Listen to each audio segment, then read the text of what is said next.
بسم اللہ الرحمن الرحیم۔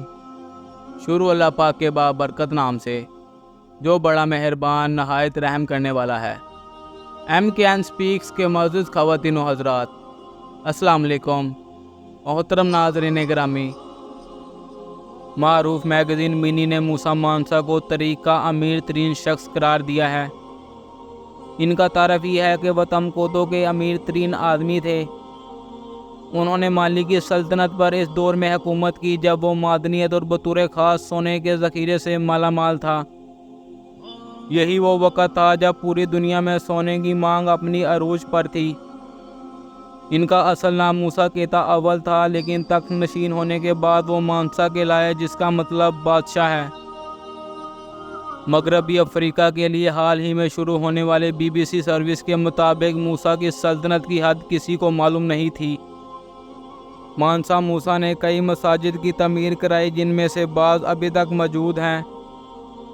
تمکوتو کی یہ مسجد مانسا موسیٰ کے دور کی یادگار ہے جو ابھی تک موجود ہے۔ مانسا موسیٰ کی دولت کا آج کے دور میں اندازہ لگانا بہت مشکل ہے۔ دیکھا جائے تو ایک اندازے کے مطابق ان کی دولت 400 ارب امریکی ڈالر کے برابر تھی۔ ایمیزون کے بانی جیف بیزوس کو حال ہی میں دنیا کا امیر ترین شخص قرار دیا گیا ہے، جن کی دولت کا اندازہ 106 ارب امریکی ڈالر لگایا گیا ہے، جبکہ مانسا موسیٰ کے پاس جیف بیزوس سے کہیں زیادہ دولت تھی۔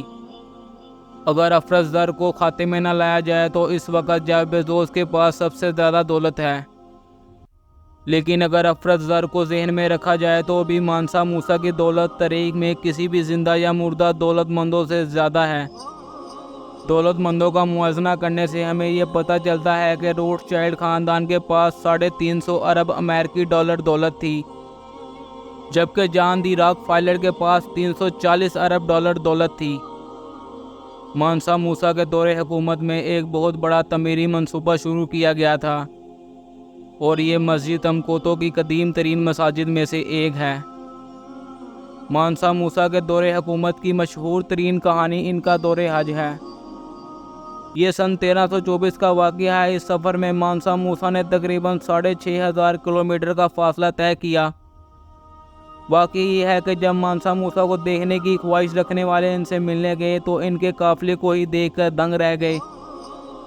لوگوں نے دیکھا کہ مانسا موسیٰ کے کارواں میں 60,000 افراد شامل تھے، جن میں سے 12,000 ان کے ذاتی پیروکار تھے۔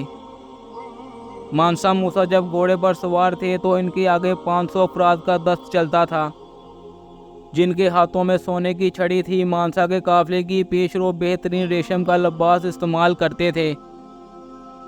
ان کے علاوہ اس کارواں میں 80 اونٹوں پر مشتمل ایک قافلہ بھی تھا، جس پر 136 کلو سونا لدا تھا۔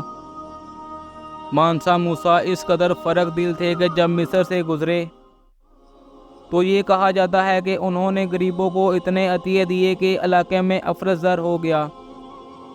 مانسا موسیٰ کے سفر کی وجہ سے ان کی دولت مندی کے قصے یورپ تک پہنچے، اور یورپ سے لوگ ان کے یہاں صرف یہ دیکھنے کے لیے آنے لگے کہ آخر ان کے پاس کتنی دولت ہے اور جو کہا جا رہا ہے وہ کس حد تک سچ ہے۔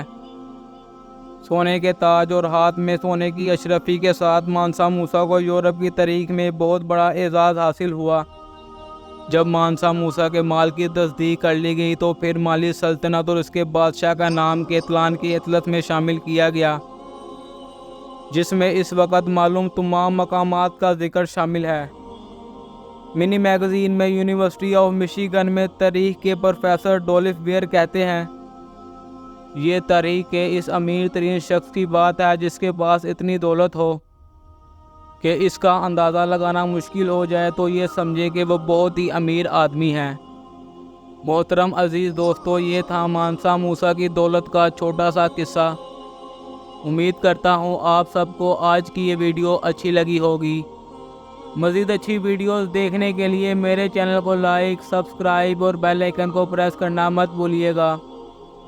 اس کے ساتھ ہی اجازت چاہوں گا۔ اللہ حافظ۔